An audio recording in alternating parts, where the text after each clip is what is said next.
안녕하십니까. 다도사이언스의 우승주입니다. 자, 지난 시간에 했던 내용은 기체의 마지막 부분과 그리고 액체 파트 내용이었는데요.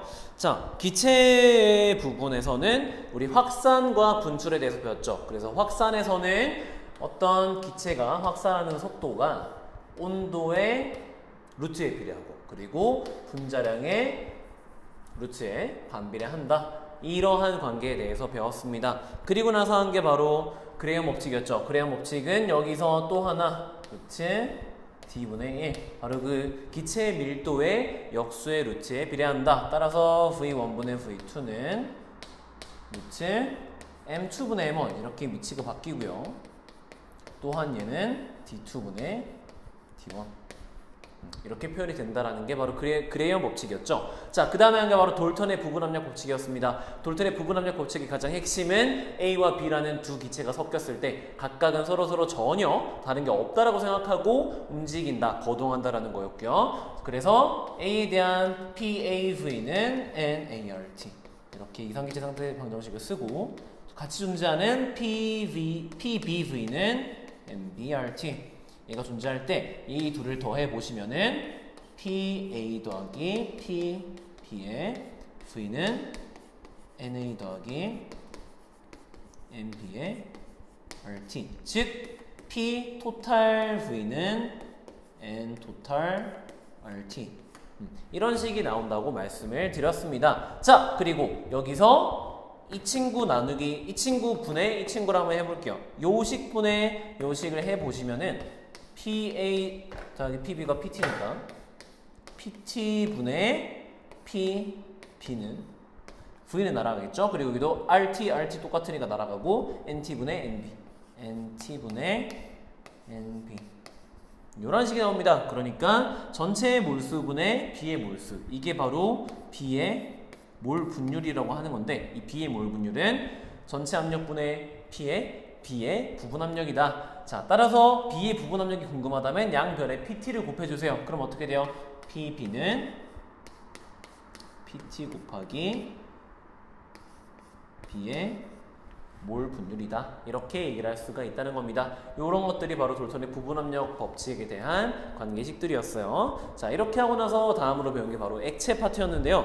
액체 파트의 대부분은 물로 이루어졌습니다. 그래서 첫 번째가 물 분자의 구조, 구분형이었고요. 두 번째가 물의 극성, 위쪽으로 극성이 있죠. 산소 쪽으로 전자가 쏠리게 됩니다. 세 번째가 수소결합입니다. 물 분자는 수소결합을 가지고 있기 때문에 서로 아주 강한 분자 간 힘을 가지고 있다는 말씀을 드렸고요. 네 번째가 물의 녹는 점과 끓는 점이에요. 분자 간 힘이 강하면 자연스럽게 녹는 점과 끓는 점은 높아지게 되고요. 이는 물뿐만 아니라 다른 물질들 역시도 큰 분자 간 힘을 가지고 있는 아이들은 높은 끓는 점과 녹는 점을 가지고 있어요.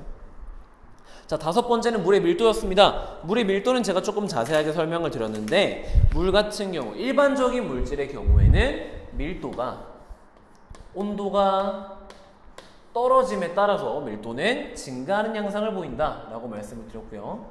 특정 점 이후에는 이제 고체가 되기 때문에 밀도가 급격하게 증가해서 계속해서 증가합니다. 이게 일반적인 양상인데 반해 물 분자 같은 경우에는 온도가 떨어질수록 밀도가 증가하다가 이렇게 4도씨에서 최고점을 찍고 밀도가 떨어지는 현상을 보이고요. 0도씨보다 떨어져서 물이 얼게 된 후부터는 이렇게 밀도가 확 감소하고 그 다음부터는 서서히 증가하는 걸 보인다. 그 이유는 바로 물 분자의 수소결합 때문에 물 분자는 온도가 일정 이상으로 떨어지면 일정 이하로 떨어지면 이렇게 육각고리 구조를 이루고요. 가운데에 빈 공간이 생깁니다. 그래서 이 빈 공간 때문에 밀도가 감소하는 걸 볼 수 있다라고 말씀을 드렸어요. 자, 이게 다섯 번째 물의 밀도였고요. 여섯 번째가 물의 비열입니다. 비열은 온도를 1도 높이는 데 필요한 에너지인데 온도를 높인다는 건 분자 운동을 활발하게 하는 거죠. 분자 운동을 활발하게 하기 위해서는 분자 간 인력을 하나씩 끊어내야 합니다. 근데 수소결합 같은 경우에는 되게 강한 인력이기 때문에 온도 1도 높이기 위해서 이 수소결합들을 끊는 게 너무 어렵다는 거죠. 따라서 물의 비열은 되게 큰 편이다 라고 말씀을 드렸고요. 일곱 번째가 표면 장력입니다. 표면 장력은 어떤 액체가 이렇게 있을 때 내부에 있는 친구는 모든 방향으로 인력을 받지만 그래서 되게 안정하게 존재하지만 표면에 있는 아이들은 이렇게 내부로 힘을 받기 때문에 자연스레 안쪽으로 끌려가게 돼요. 따라서 표면에 있는 아이의 수를 가장 줄이고 싶다. 어떤 액체가 기체 혹은 고체와 만나고 있을 때 그 접하고 있는 표면적을 줄이고 싶어하는 현상, 이를 표면 장력이라고 부르죠. 자, 그래서 뭐 구형을 이루려고 한다라고 말씀드렸고요. 이 크기에 대해서도 여러 가지가 있었습니다. 뭐 온도도 있고 접촉면의 재질도 있고요. 뭐 이런, 그리고 분자간 힘, 이런 여러 가지 특징들이 있으니까요. 얘네들에 따라서 표면 장력이 어떻게 변하는지 잘 확인해 보시기 바랍니다. 마지막으로 얘기한 게 바로 모세관 현상이었죠. 모세관 현상은 매우 얇은 관에서 액체가 그 관과의 상호작용에 의해 끌려가거나 혹은 밀어내거나, 그리고 얘가 그 관을 좋아해서 관에 붙거나 혹은 관으로부터 떨어지려고 하는 모양의 변화가 생기면 표면 장력에 의해 그 친구가 위쪽 혹은 아래쪽으로 이동을 하게 되죠. 이렇게 액체와 그 모세관 사이의 부착력과 액체끼리의 응집력, 즉 표면 장력이죠. 이 부착력과 응집력이 계속해서 번갈아 가면서 작용해서 물이 유리관을 타고 올라가는 혹은 뭐 양초가 유리관을 타고 내려가는 이런 현상을 모세관 현상이라고 부른다라고 말씀을 드렸습니다. 책에 보면은 되게 잘 설명이 나오니까요. 이쪽 잘 읽어보시고 문제 잘 풀어서 다음 시간에 오시면 되겠습니다.